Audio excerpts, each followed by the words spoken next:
Thank you, Dr. Rako.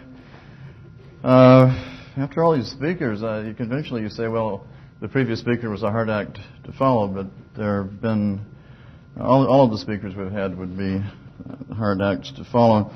Now, my topic is the Puritan Revolution and Republicanism, by which we mean Republican theory, a body of ideas, which we'll get to directly. I made about 3 outlines, and they're all too long, so I finally concluded to stick with this one and see how far I get. I'm looking at this topic, the Puritans and the Republican theorists, kind of in the shadow of the American Revolution, because I think that's probably what interests us.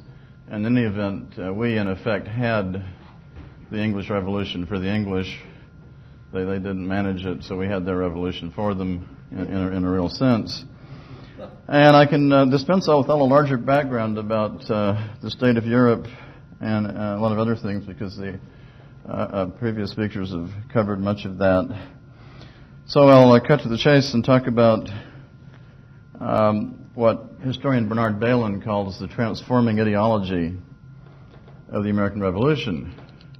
And some writers try to reduce this to one or another of the constituent elements, so that someone like the very brilliant J.G.A. Pocock tends to read the entire operation as purely elaborations of Republican theory, whereas traditionally historians have tended to say, well, it's all footnotes to John Locke. It seems to me that there is, in fact, a synthesis, as Robert Shalhoub calls it, in the American Revolution.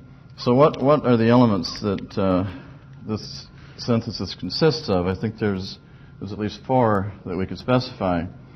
So we'll have the American synthesis. The first element would be liberalism. The second, republicanism.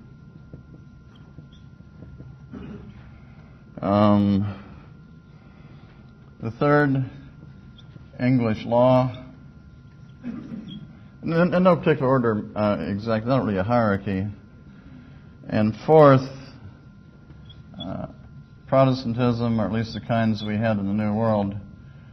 And all of these powerfully combined, because there's some features in these sets of ideas that tend to reinforce the others or are compatible with them. So it becomes a very powerful ideology.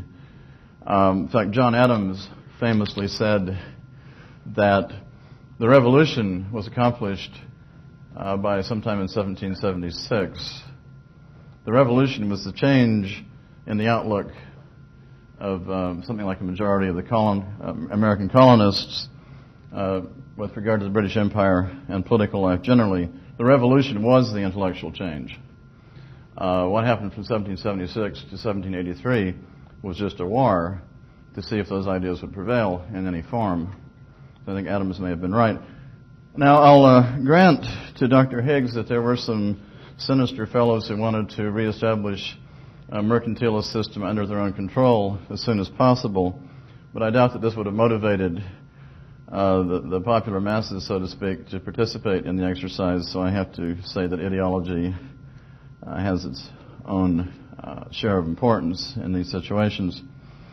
Okay, well, let me say more about these. Now, liberalism, I will attribute to, among others, the Levelers in the Puritan Revolution, who first state, I think in a fairly coherent way, some of the themes that are later developed by John Locke and his contemporaries Molyneux and Tyrrell.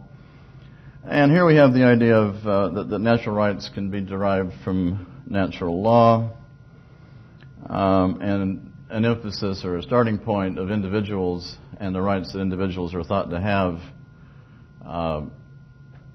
inherently. I'm not going to say state of nature, just to avoid all that. Now, Republican theory, I'm going to leave blank for the moment because I'm going to come back to that. That's my main topic.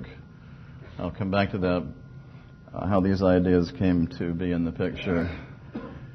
English law is interesting. There are always people out there discovering the latent radicalism in English law. Now we have Bogrites and the Patriot movement, and they all want to file common law writs, and there's all sorts of fun stuff going on.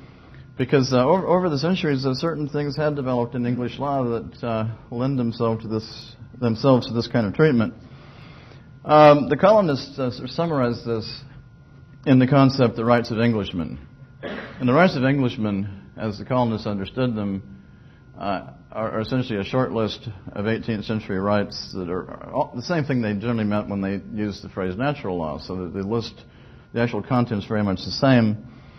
The right to move about, own property, the right to defend oneself. There's a number of things that make a pretty coherent package that's put together by, say, Blackstone, and so on.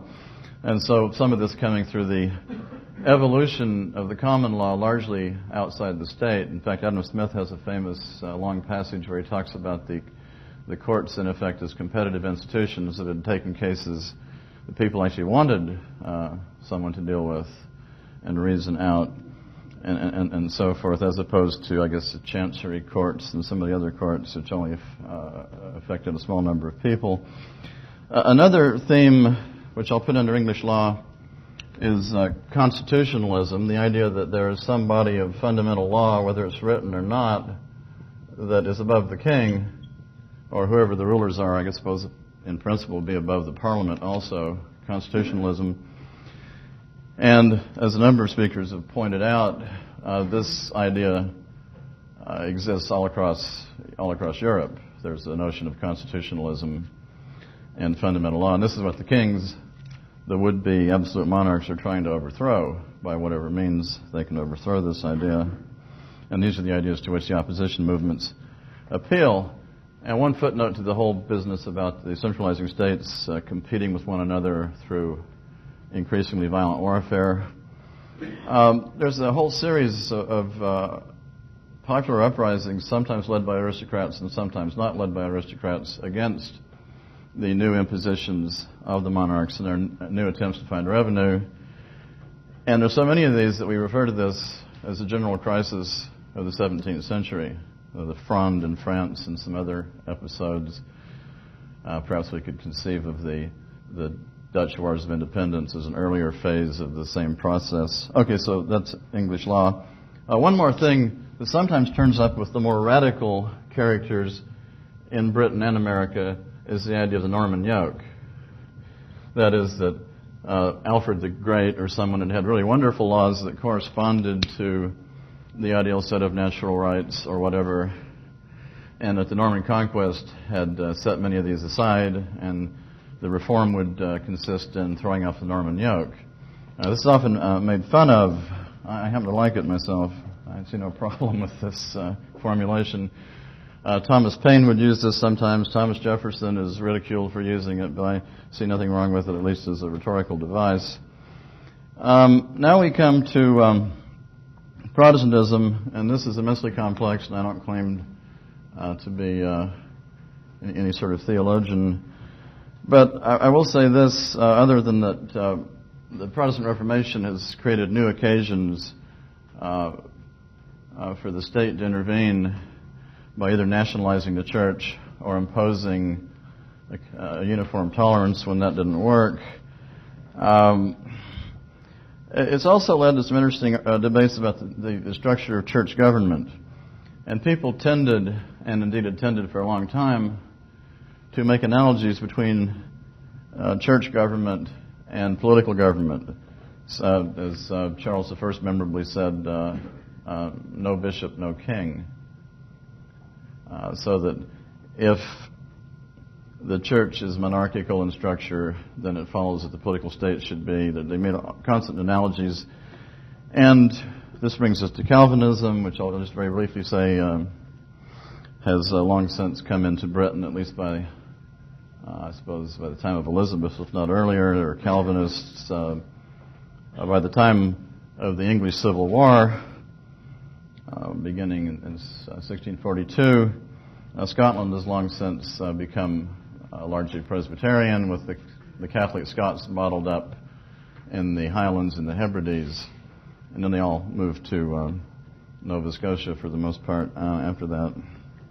Anyway, make a long story a little bit longer.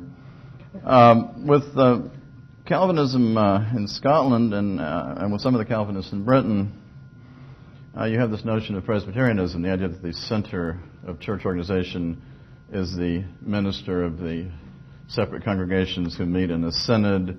So you begin to have a kind of conciliar model that might be analogous to a Republican form of government or even democracy. And we see the sort of perfect example in the Congregationalist establishment in New England, in the colonies, where it's almost impossible to tell the structures apart because they're largely merged in practice.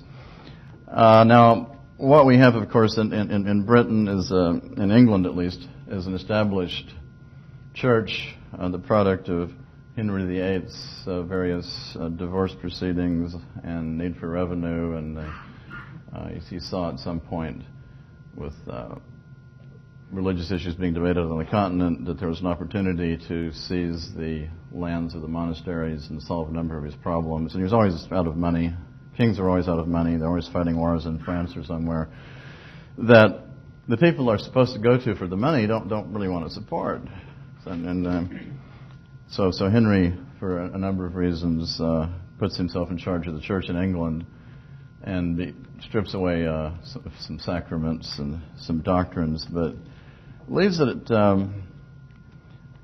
somewhat like Catholicism light, with the king as the titular head. Well, this isn't good enough for the more Protestant elements in the Church of England. They want to purify the Church of England, hence the name Puritan.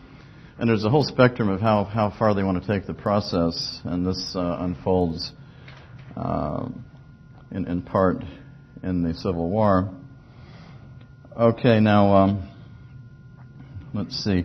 Other Protestant contributions to the American synthesis might be the notion of the importance, the centrality of the individual conscience, and so forth. And particularly the idea of covenant, whether it's a covenant between the church and God, various sorts of covenants, which of course has pretty dramatic political implications in terms of the idea of contract proliferating into the political system. And in the North American situation, since we had in time we will have 13 colonies that have been governed separately under different forms for quite a long time. Absent the British, after the revolution is done, it's inevitable there'll be some discussion about a federal system of some kind, and the quarrel will be about how federal, or will it be a disguised sort of system, which Madison apparently wanted. It'll look like it's federal, but create opportunities for making it a non-federal system later, and so on. So again, but the federal idea is certainly running at least parallel with the notion of covenant. That's something Felix Morley pointed out a long time ago in a book called The Power in the People, and so on. So there's kind of a de facto federalism that has to be taken into account when you merge these ideas in British North America. Now let me go back and fill in the Republican part, which I left blank. Well, Republican practice precedes Republican theory. You have the city-states in ancient Greece, probably from somewhere around 600 BC. There's a transition from aristocratic social authority to something we can reasonably call Republican. This has resulted in a change in military tactics. Some clever tactician figured out that if you had the right weapons and trained infantrymen in the right way, they could withstand a cavalry charge. And since the equation in these states, or these, I guess they're not really states really, I'll concede that point. Anyway, these republics, since the equation is between someone who can fight, bear arms in defense of the society, and citizenship, more people can now be citizens. Again, you're providing your own weaponry, so it's much more expensive to set yourself up as a cavalryman, and only the wealthy could do this. So you have to have horses, and people take care of the horses, and all sorts of equestrian equipment. So this has to use a word that really isn't quite right, I'll say it has a democratizing effect, broadens the citizenship base. Okay, and then something similar happens in Rome about the same time. And then this is theorized. It's sort of narrated by Titus Livy with a bunch of mythological material that might be, some of which is about 2,000 years older, possibly. In any event, Titus Livy tells some stories about the Roman Republic.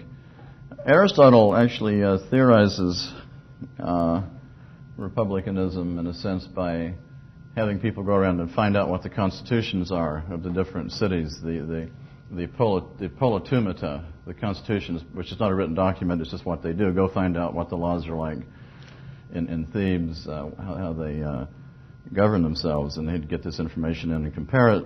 Again, there's empiricism, perhaps.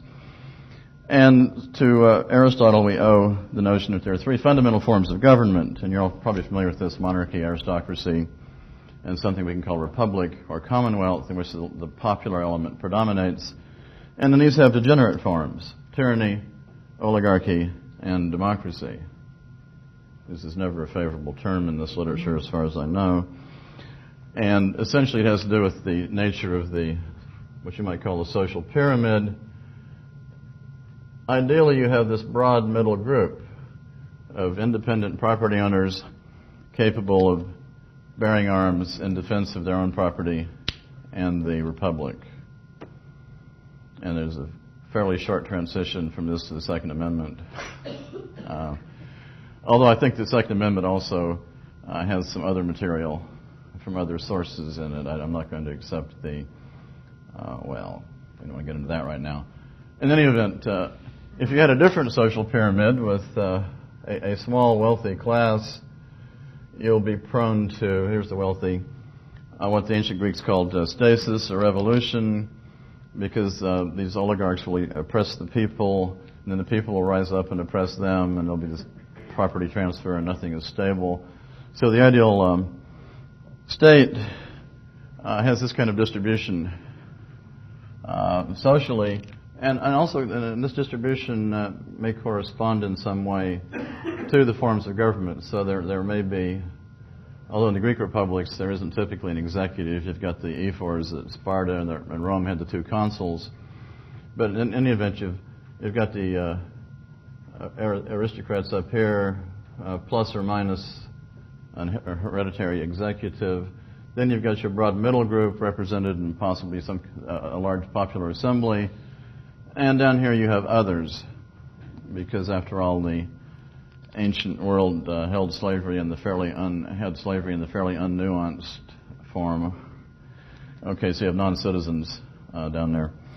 Okay, so to make a long story short, this is also punched up a bit and theorized by the Greek writer Polybius in the 2nd century BC. And then, of course, the Roman Republic is the most successful one militarily. It keeps expanding. It absorbs Italy. It starts absorbing the entire neighborhood. Pretty soon it's this colossal empire. And by the time of Octavian, they're still pretending there's a republic, but essentially the power is gravitated to one man in the military and the bureaucracy, and it's effectively the empire, the first phase of which we call the Principate. So there seems to be a problem with republics that go into the expansion business and end up absent the republican forms, and this is a troubling thing. Now we next hear of republican theory in the Renaissance, when the city-state form of government is recreated. Florence, Venice, all sorts of Italian city-states with different constitutions.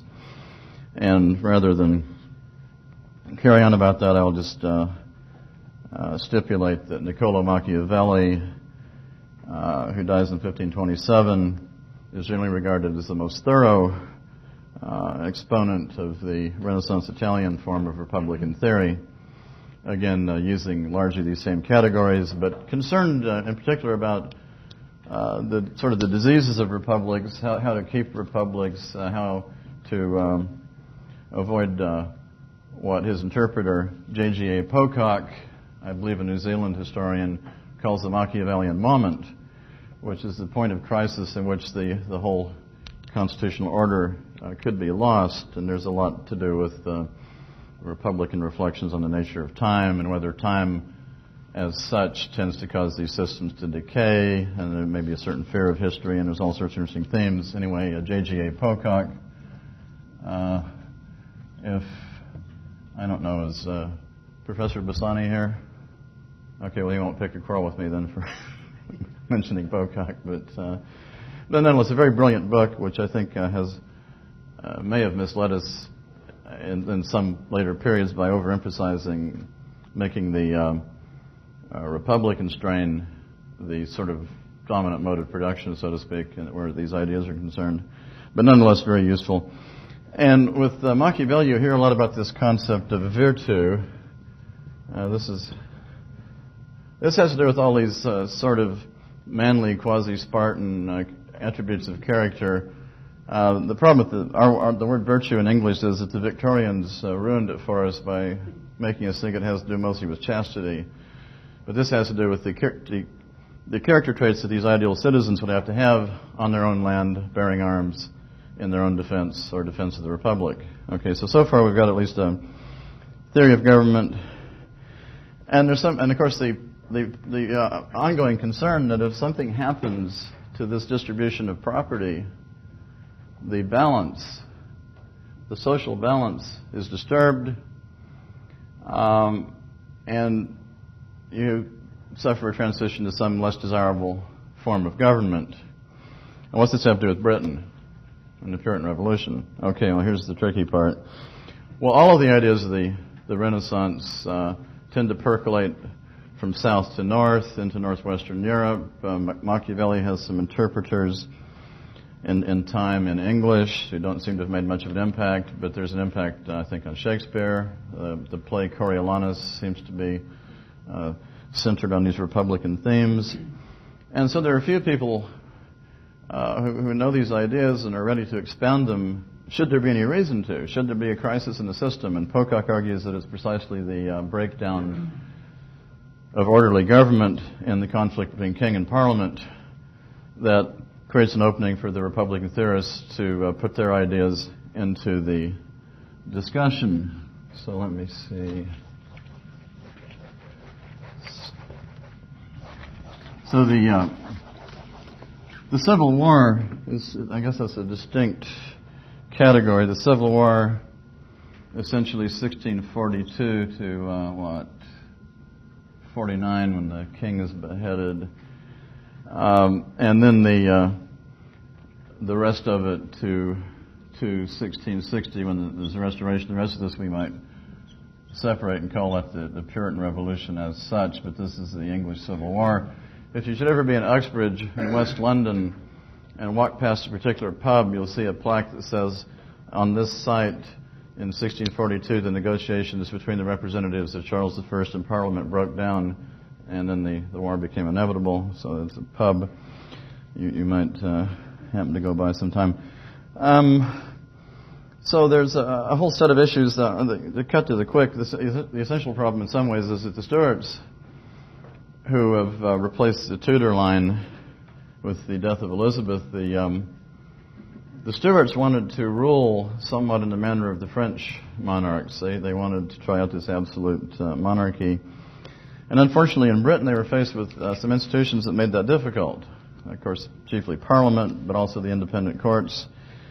And so it's a bit of a problem, and particularly since the Stuarts insist on having wars in France and so forth, and then they need money for them, and then they go to Parliament, and Parliament says, well, fine, we'll give you some money, but you have to sign this Petition of Rights. It sort of restates Magna Carta and some other rights of the subject, some of which pretty much literally end up in the American Constitution, some of the things from the Petition of Right.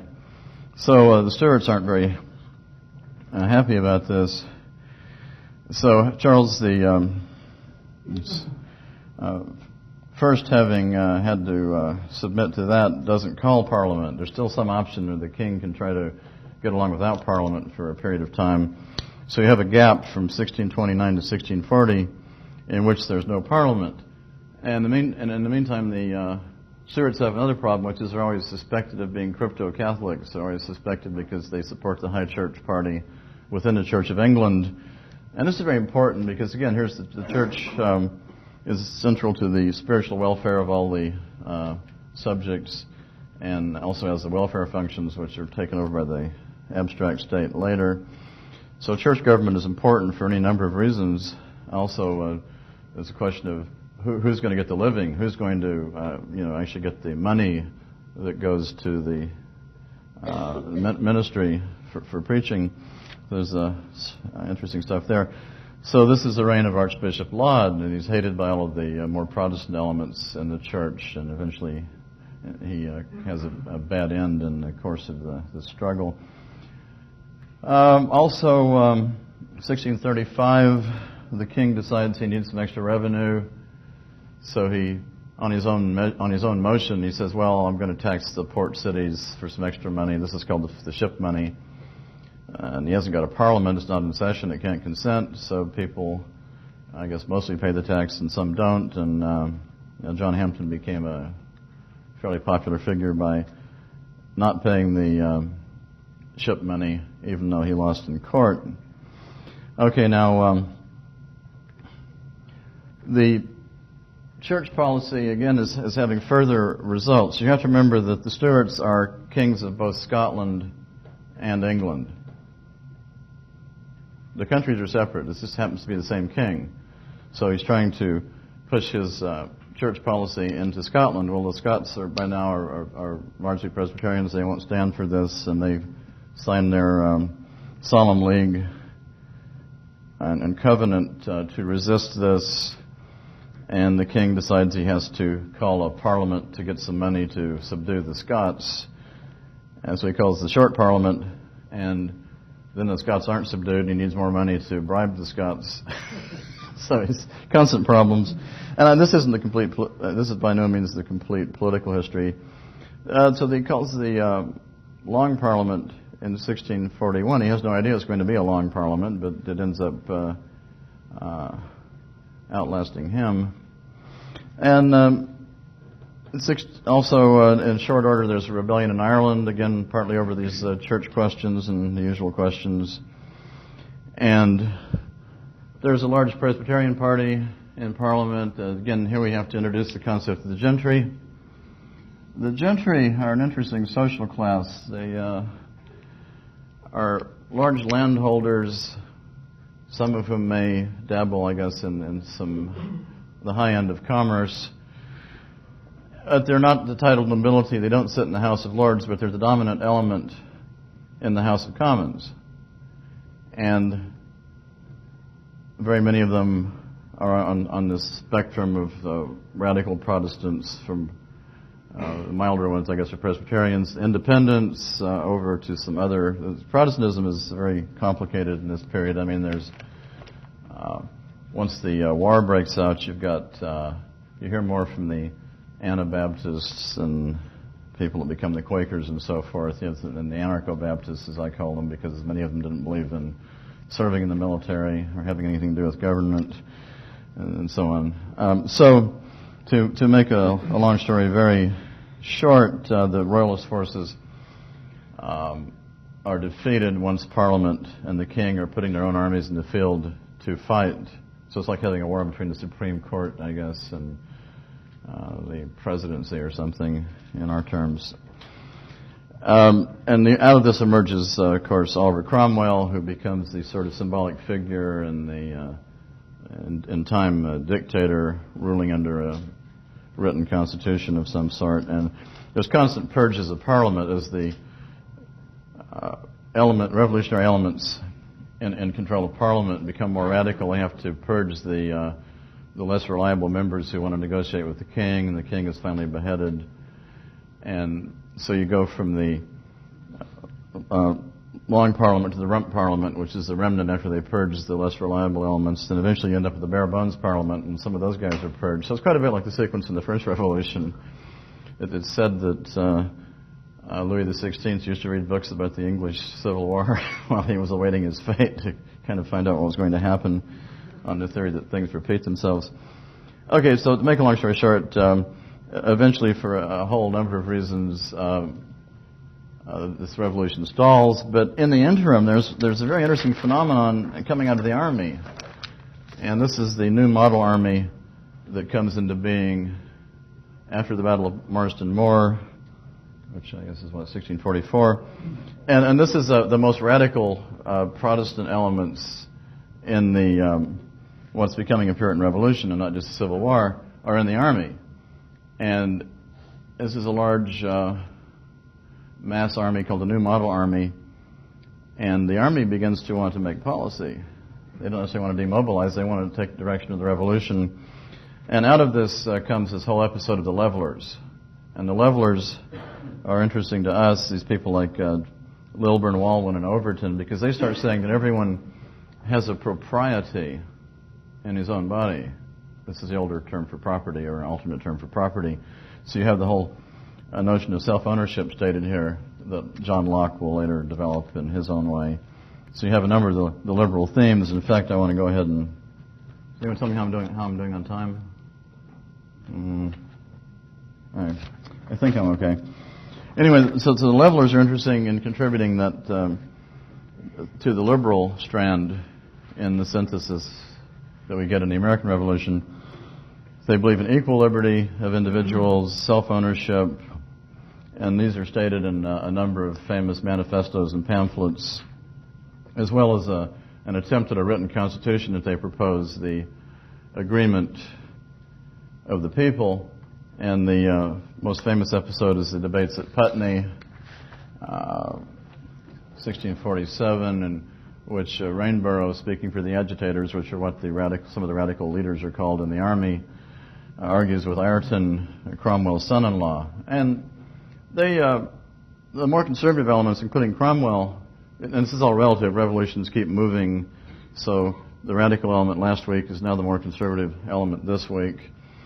Cromwell and the more conservative element at this point begin to fear that these guys want to eliminate or redistribute property. And that's really not what they're saying, but it's a good name to call them, so this is why they're called levelers.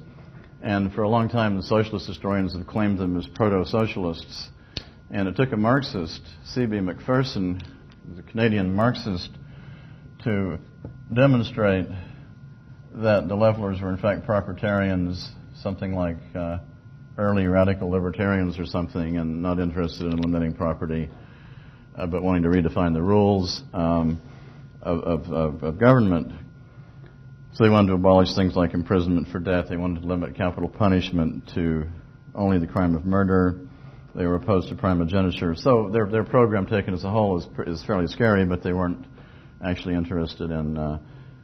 So Macpherson naturally says, well, they're the radical wing of the bourgeois revolution. Well, that's fine with me. I have no problem with that as such.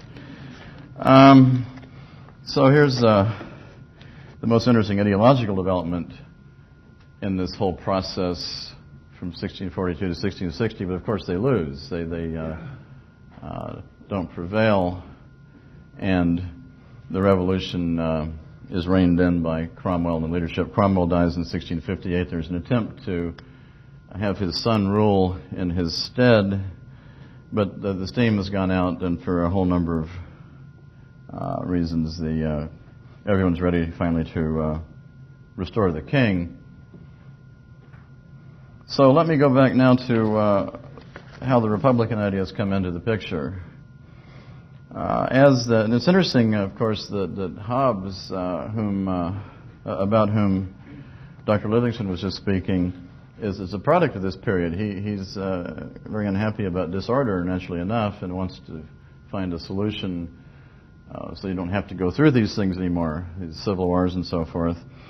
And he writes in 1651. Now, probably the classic statement of Republican theory in its English form is in Oceana, a utopian novel or work by James Harrington, published in 1656, just before the Restoration.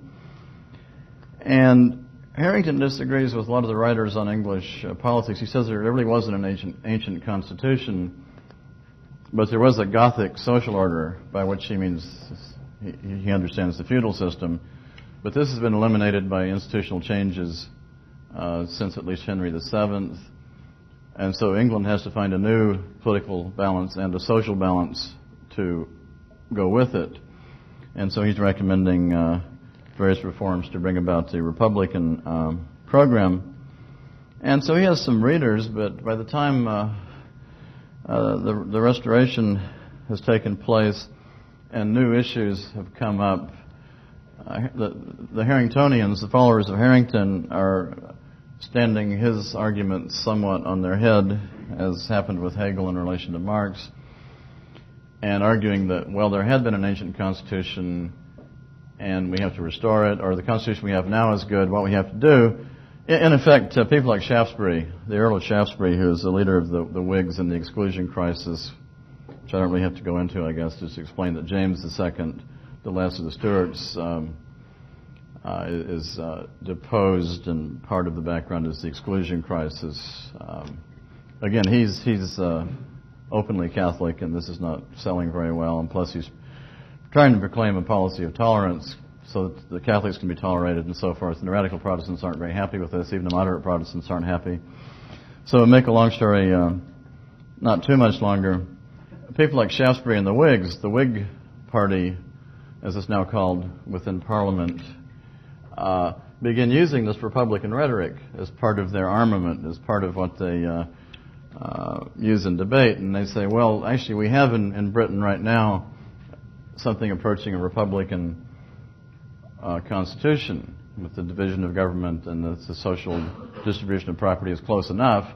But the danger is that the king, this bad king, this Stuart king, is going to use various means of corruption in the small sense, buying votes and so forth in Parliament, to unbalance the system. And that's the larger corruption, is the constitutional violation of this order, or undermining of the constitutional structure. That's the larger corruption. It's not actually the money so much. And they're saying, well, he's going to do this with a standing army. Well, by now, having gone through the Civil War and so forth, there is a reasonable fear of a standing army. And these gentlemen use the rhetoric that James II is like all these other Stuarts. He's attempting to create a standing army so he can overpower Parliament and the people. And if the political constitution is changed, then the social structure, the whole social structure will change, and everyone will be oppressed. And this is the famous division that's expressed by this time as the opposition of the court party and the country party. So the court party are these kind of drones and parasites that hang around the court and constitute the bureaucracy and get all the favors and do all the corruption, the stock jobbing and all of that. And these are the people who want to undermine the whole order of the Constitution and society. The country party are the virtuous citizens on their own land, able to bear arms. The fact that they're huge landowners is beside the point. They're the country party. And you can see how potentially in North America you could democratize this concept, because there's a lot more people owning land, and despite Professor Belzil's owning weapons and firearms and so on. So you can see that this sort of rhetoric has a real future in North America. Now, the Whigs do depose James II, and they take power and are quickly known as the Whig oligarchy, and they begin to govern somewhat the way he did. I mean, they simply say, well, you can't govern a modern kingdom without some corruption, and you have to have a little bit of a standing army, even though we can mostly get by with a navy. They're just things you have to do. So a new opposition arises, and the new opposition consists of some of the Tory party, the old Tories, like Viscount Bolingbroke, but also some of the people who had supported them, who are now known as radical Whigs, and attacked them from using this same rhetoric. And here we have writers like, what have been called the Commonwealthmen. There's a book by Carolyn Robbins on this. It's quite good. And Valen talks about this whole literature.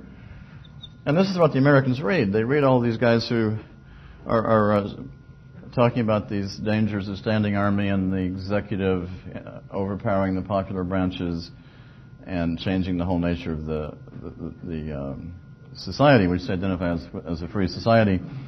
Now, in my view, Trenchard and Gordon and such writers, many of them are already combining several strains of thought, and you can already see the beginnings of the American synthesis, so to speak, across the water.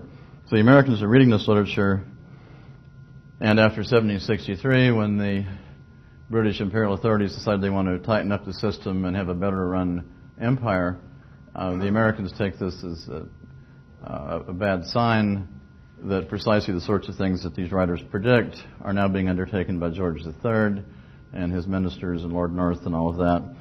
So there's a tendency, of course, for some historians to dismiss this as mere paranoia. It is some crazed antique ideology the Americans have read, and it's really not very reasonable of them to not want to pay stamp tax and so forth. But in fact, they actually read the news. It might take a few weeks to get over here, but they read the news. They knew there had been a royal reaction in a number of countries, that the King of Denmark had sort of abolished or subdued his parliament. And they had a number of reasons, and plus they knew that when the tea was shipped over, they knew who that was supposed to bail out. It was supposed to bail out the directors of the East India Company, who had lost a bunch of money on a particularly large boondoggle. So this can't be reduced to paranoia. It does show, however, they had a much higher standard than we do of deciding when they were being oppressed. rather higher standard. Okay, I think I'm running out of time. Let me try to bring this to some sort of reasonable conclusion. Now, there's a downside to Republican theory, which is why I'm glad it's not the only element in the American synthesis as it emerged in the Revolution. Not that it saved us in the very long run, but it was a pretty good synthesis because, after all, liberalism had no theory of government other than that there were some rights and someone should protect them. Republicanism had a theory of government, really had no theory of rights. If you combine the two, it seems to me you get a more powerful system, even if there are times when the elements seem to pull apart as people try to apply them. So I think the synthesis itself is interesting. Republican theory, left to its own devices, can go off in the direction of integral nationalism, about which Dr. Livingston was speaking. And there's also an interesting tension with the American Republican thinkers. And this goes back to Harrington. There's still this idea that some of them have, and they understand, as did Machiavelli, that there's a danger, but some of the Republican thinkers are still interested in maybe having an empire anyway. And they'll say, well, maybe just this one time we can have an empire and it'll remain Republican. And Harrington already says this in Oceana. Harrington says, oh, well, let's see, okay, that'll be England. And Harrington says, well, Oceana, meaning England, hasn't got any immediate neighbors by land, so we don't have to have any big standing army. We can do everything by naval power. So we can expand indefinitely to the west. Well, we'll start there, the Irish model. It's always a starting point for these problems. But also into the Indies. So there's this infinite possibility of expansion over land. So Harrington has already predicted the American empire, except he thinks it'll be British. He doesn't realize the empire might outgrow the state that set it in motion. And this, it seems to me, is what happens with some later figures like Jefferson. You just can't turn down a big real estate deal because of the importance of the landed individuals on their own property. He wants to postpone any moment of reckoning. I think they're wrong about there having to be a moment of reckoning, but they tended to believe this at least some of the time. They don't really entirely assimilate the notion that a complex market economy sort of gets you around some of these problems. And some of them, and not so much Jefferson and even less John Taylor, some of them tend to think that all credit and all banking is suspect simply because they're looking at the national debt, which is a new invention that Harrington didn't anticipate, that becomes central to some of the debates after 1688. They don't understand that banking is not all about national debt, and money doesn't have to be funny money, and so forth. So there's some problems in the Republican tradition left to itself, including the tendency some of the Republican thinkers have to say, well, as long as we keep expanding and it's just over land, that's okay because we incorporate the land and everybody gets some land and then they're citizens, and then so in a way Harrington already anticipates James Madison's argument in the 10th Federalist paper that you actually reduce the problem of faction by allowing for expansion of the system over land. Well, in a way, it didn't work that badly, except when it didn't work. And it didn't work when we had, in effect, followed the Roman model of rapid expansion, had a bunch of land, and then we had to quarrel about who got to benefit from it. And this cut across the slavery question with certain results that we're all familiar with. One more thing very quickly. There's an interesting way in which the Republican attitude towards military policy comes straight down. Republicans tended to, in Britain, had the luxury of saying, well, we can base anything we do on naval power and a small standing army. And in a way, this comes right down to the Taft Republicans in the 1940s and early 50s who say, well, we'll do everything with air power if we have to do anything with air power and naval power, and we still have a small standing army. And the court party, we might say, who knows, court party, FDR, Kennedy, people like that, they don't mind a larger standing army in principle, but the court party always had a different set of assumptions about this particular issue. But this may, in fact, be a long-run heritage of... because Jefferson, you'll recall, wanted to defend the United States with these little PT boats that would go around the coast, and we don't know how workable that was, but it was an interesting notion. All right, there's a lot more one can say, but I'd better not, so thank you for your indulgence.